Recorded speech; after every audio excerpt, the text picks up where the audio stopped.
بسم اللہ الرحمن الرحیم۔ السلام علیکم ورحمۃ اللہ وبرکاتہ۔ لاکھوں کروڑوں درود و سلام نبی رحمت العالم صلی اللہ علیہ وآلہ وسلم کی ذات پر اور ان کی آل پر۔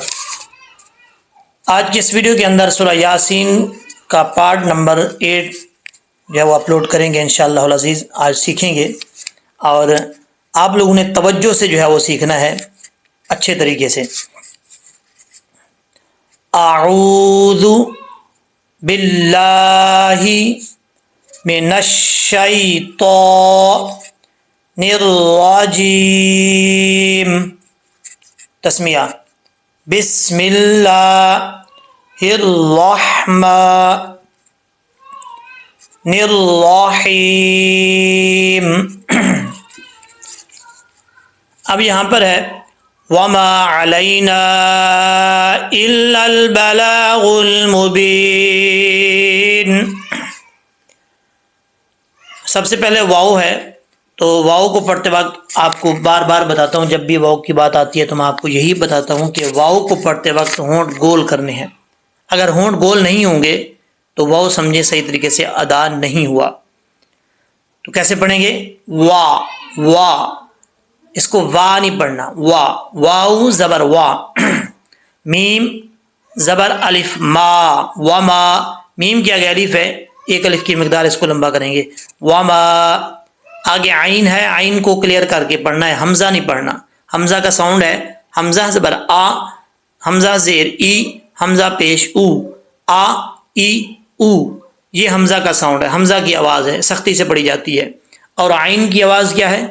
عین کا ساؤنڈ آتا ہے عین زبر را، عین زیر عی، عین پیش عو، را عی عو، یہ دونوں میں فرق ہے۔ لیکن یہاں پر عین ہے تو ہم نے عین ہی پڑھنا ہے، حمزہ نہیں پڑھنا، اس چیز کا آپ نے خاص خیال رکھنا ہے، ٹھیک ہے؟ تو کیسے پڑھیں گے؟ علینا، لام کے آگے یا ہے، یہ یا لین ہے۔ یا لین اور یا مدہ میں فرق یہ ہوتا ہے کہ یا جو مدہ ہوتی ہے اس کو لمبا کیا جاتا ہے، مد کا مطلب ہوتا ہے لونگ کرنا، لمبا کرنا، اور یا لین جو ہوتی ہے اس کو لمبا نہیں کرنا ہوتا۔ اگر اس کو لمبا کریں گے تو وہ غلط ہو جائے گا، لمبا نہیں کریں گے تو پھر صحیح طریقے سے پڑھا جائے گا، ٹھیک ہے؟ یا مدہ ایک الف کی مقدار اس کو لمبا کیا جاتا ہے، یہ یا مدہ اور یا لین میں فرق ہے۔ اب آپ لوگوں کو کیسے پتہ چلے گا کہ یا مدہ کون سی ہے یا لین کون سی ہے؟ وہ آپ کو بتاتا ہوں۔ یہ دیکھیں، یہ جہاں پہ میں نے ایرو رکھا ہوا ہے یہ یا ہے، جس حرف کے اوپر ساکن، جس حرف کے اوپر جزم ہو وہ حرف ساکن ہوتا ہے۔ اب یہاں پر یا کے اوپر جزم ہے تو یا کیا ہوئی؟ ساکن ہوئی۔ یہ آپ کو سادہ الفاظ میں بتا رہا ہوں، تجوید اور رولز اس بحث میں اگر لے جاؤں گا تو آپ کو سمجھ نہیں آئے گی، تو یہ سادہ الفاظ میں آپ کو اچھے طریقے سے سمجھ آئے گی۔ یا کے اوپر زبر ہے، یا کے اوپر جزم ہے۔ اب جہاں پر یا کے اوپر جزم ہو اور یا سے پہلے والے حرف پر زیر ہو تو سمجھے یہ یا مدہ ہے، ٹھیک ہے؟ اس کو ایک الف کی مقدار لمبا کر کے پڑھنا ہے۔ اگر یا ساکن ہو، جیسے یہ یا ساکن ہے، یا ساکن سے پہلے والے حرف پر زبر ہو تو پھر سمجھ لیں کہ یہ یا مدہ نہیں ہے۔ یہ کون سی یا ہے؟ یہ یا لین ہے۔ جیسے یہ ہے، یہ یا کے اوپر جازم ہے، یا ساکن سے پہلا حرف کون سا ہے؟ لام۔ آپ جو بھی پڑھ رہے ہیں اس سے پہلے یا ساکن سے پہلے لام ہے، با ہے، جیم ہے، کوئی بھی ہے، لیکن یہاں پر لام ہے وہ بتا رہا ہوں میں۔ تو لام کے اوپر کیا ہے؟ زبر۔ یا ساکن سے پہلے حرف پر زبر ہے تو یا کیا ہوا؟ لین ہوا، یا مدہ نہیں ہوا۔ تو اس کا مطلب اس یا کو ہم لمبا نہیں کریں گے، اس یا کو بغیر لمبا کیے پڑھیں گے۔ کیسے؟ لام زبر یا، لائی، علی۔ اگر اس کو علی پڑھیں گے غلط ہو جائے گا، لمبا نہیں کرنا۔ علی، علی، نون زبر الف، نا، علینا۔ اب یہاں پر الف کے اوپر مد ہے، مد متصل ہوتی ہے، مد منفصل ہوتی ہے۔ باقی تو ویسے بہت مد کی قسمیں جو ہیں وہ زیادہ ہیں، لیکن یہاں پر عام طور پہ جو عرف عام میں زیادہ مشہور ہے وہ دو مدیں ہیں، ایک مد منفصل اور ایک مد متصل۔ وہ بھی ان لوگوں میں مشہور ہے جو لوگ تجوید کو جانتے ہیں۔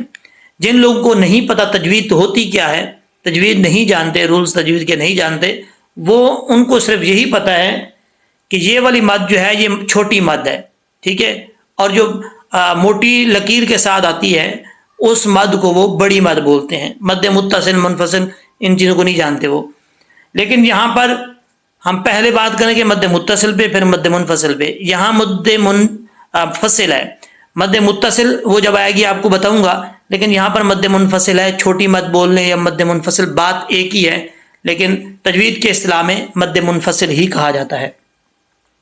اب اس کی مقدار 2 سے 2.5 الف ہے، اس کو 2 سے 2.5 الف لمبا کرنا ہے۔ یہ ہر ویڈیو میں جہاں پہ بھی آتی ہے میں بتاتا ہوں، تو آپ لوگوں نے اچھے طریقے سے سمجھا ہے۔ کیسے پڑھیں گے؟ علینا، علینا الا البلاغ اب یہاں پر لام کے اوپر شد ہے، حمزہ زیر لام، ال لام زبر لام لل، ال دوسری جو لام ہے ساکن، لام ساکن میں اکثر لوگ قلقلہ کر جاتے ہیں۔ قلقلہ نہیں کرنا۔ قلقلہ ہوتا کیا ہے؟ قلقلہ کا مطلب ہوتا ہے آواز جو ہے اپنے کوئی بھی حرف آپ پڑھ رہے ہیں اس حرف میں آواز وہاں پر جائے، یعنی زبان اس حرف میں مخرج میں لگے اور اس مخرج سے لگ کر فوراً واپس لوٹے، تو اس کو قلقلہ کہا جاتا ہے، ٹھیک ہے۔ آواز جب زبان لگتی ہے تو آواز لوٹتی ہے واپس، جیسے دیوار کے اوپر ربڑی گیند کو مارتے ہیں، لگ کر فوراً واپس لوٹتی ہے، اسی طریقے سے، ٹھیک ہے۔ تو کیسے پڑھیں گے؟ یہاں پر لام کے اوپر جب ساؤنڈ جائے گا، زبان لام کے مخرج میں جائے تو وہاں رک جائے، واپس نہ آئے۔ الل بلا، بلا، اگر اس کو پڑھیں گے الل بلا، لل بلا، تو یہ غلط ہو جائے گا، لام میں قلقلہ ہو جائے گا۔ قلقلہ کے حروف صرف 5 ہیں، جو آپ کو کئی دفعہ بتا چکا ہوں کہ قاف، تا، با، جیم، دال، قطب و جد ان کا مجموعہ ہے۔ یہ جب ساکن ہو تب یہ قلقلہ ہوتا ہے، ان کے علاوہ کسی حرف میں قلقلہ نہیں ہوتا، اس چیز کا آپ نے خاص خیال رکھنا ہے۔ تو کیسے پڑھیں گے؟ الل بلا، الل بلاغ المبین، لام کے اوپر کھڑا زبر ہے، اس کو 1 الف کی مقدار لمبا کریں گے، ٹھیک ہے۔ کھڑا زبر ہو، کھڑی زیر ہو، الٹا پیش ہو، ان سب کو 1 الف کی مقدار کھینچا جائے گا۔ 1 الف کی مقدار آپ لوگ کو میں نے بتائی ہوئی ہے کہ کتنی ہوتی ہے، اگر نہیں پتا کسی نے تو پچھلی ویڈیوز میں جا کے سن سکتا ہے۔ آگے کیا ہے؟ غین پیش لام غل، بلاغ، یہاں پہ بھی لام ساکن ہے، یہاں پہ بھی قلقلے سے بچنا ہے۔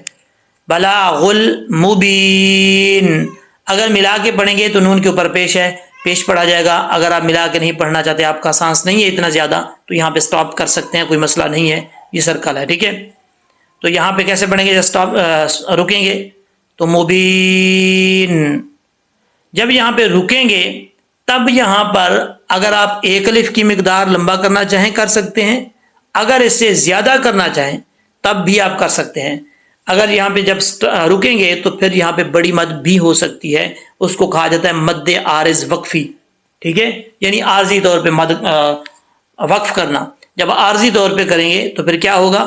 مد وہ آ سکتی ہے، کر سکتے ہیں آپ 2 سے 2.5 الف کی مقدار لمبا کر سکتے ہیں، نہیں کرنا چاہتے آپ کی مرضی ہے، کوئی لازمی نہیں ہے۔